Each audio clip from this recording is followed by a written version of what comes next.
are handing out flyers like this one that asks us the question, is this what you want for your child? When I got up to the crash site, the bus was overturned on its side and the roof was split open. It has been 7 hours since this standoff started. From here, drove up onto the sidewalk and crashed into the Comcast store. The proposal is currently still under White House review. And 9 times out of 10, they will know a fellow police officer who will die in the line of duty. It has been 7 hours since this standoff started. Now, police and SWAT have been here all day with their weapons drawn, aiming at this one house that they say that a 28-year-old male is inside, and they have a warrant for his arrest. They believe he is alone, and they do not know if he is armed. And police have made several attempts over a loudspeaker to get the 28-year-old to surrender. I saw police knocking on people's doors and telling them to get out of their homes. Some were still dressed in their pajamas, while others couldn't get back to celebrate Mother's Day. 21-year-old Isela Saldana has lived in Salinas her whole life and has never seen anything like this in her neighborhood. I live on this street. I live right off Dennis, and I pass by the street every time I go to work.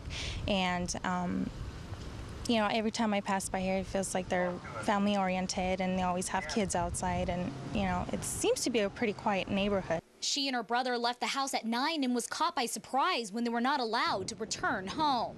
We were on a bike ride with my little brother, and like I said, I live on the street, so I was coming off here, and apparently we can't get to my house at this moment, so looks like it's going to be a pretty long while. While Isela and her little brother are waiting down the street, their mother, that they have plans to celebrate later this afternoon, is stuck in her house until the standoff is over. We have plans to be at my grandma's, and she actually lives off Market, so in order to go that way, we need to pass by this street.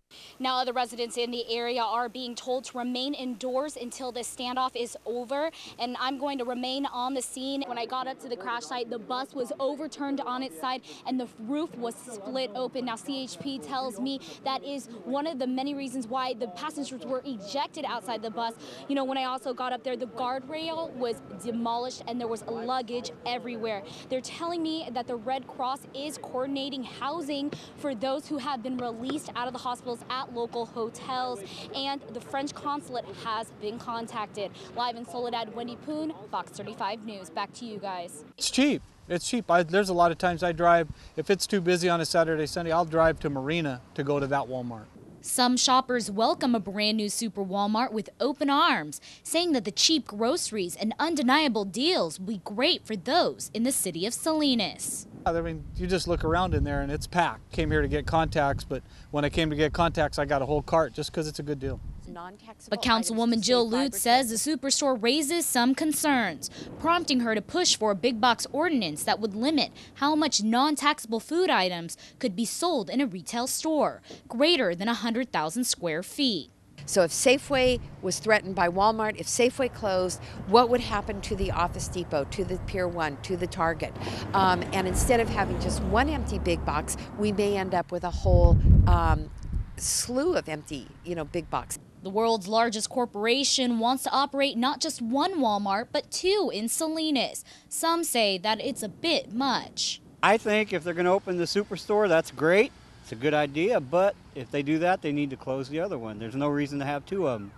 Lutz says that the Super Walmart could impact the city as a whole, driving surrounding stores out of business, causing the city to lose a lot of money. Police. It's fire. It's city services. When we can't fund those, then it impacts all of our lives. At the clock tower in Santa Cruz, many gathered to grieve the lives lost in the terrorist attacks in Mumbai. Indians that I spoke with tonight said it was the most brutal terror attack India has ever seen. For 3 straight days, terrorists held the city of Mumbai captive. We are united against terror, If they are united to create terrorism, we are united to fight it. Dhananjay Sanput is from India and is in Santa Cruz to get his PhD in computer science. He lived in Mumbai for several years and relieved that his parents moved right before the attacks. We had a really wonderful dinner at the Taj Hotel, the place where this whole thing happened, one of the places, and when I saw the videos, when the news was reporting, it was such a shock, to my system. Dhananjay, along with other students from India, feared for their friends and loved ones in Mumbai, especially one of their very own in the PhD program. Visiting Mumbai to collect some information for his research, and he's right there, and his house is so close to the places where the attacks happened, and we were panicking here, trying to get hold of him and to make sure that he and his family are okay. The candlelight vigil helped those far from home feel surrounded by support.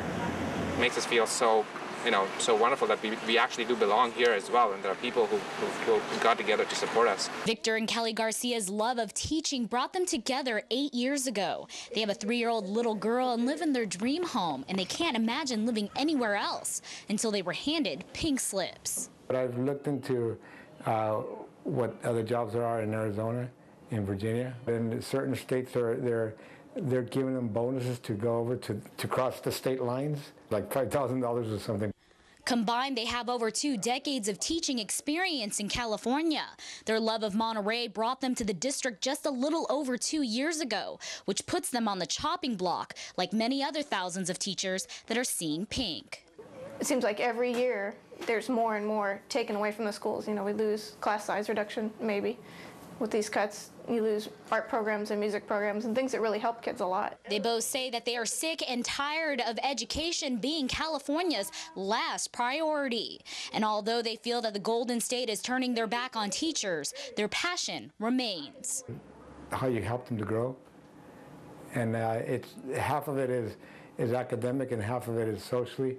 When you see the kids get it, like all of a sudden they get that look like, oh, they've got it. And it makes you feel great that you've imparted some bit of knowledge for them.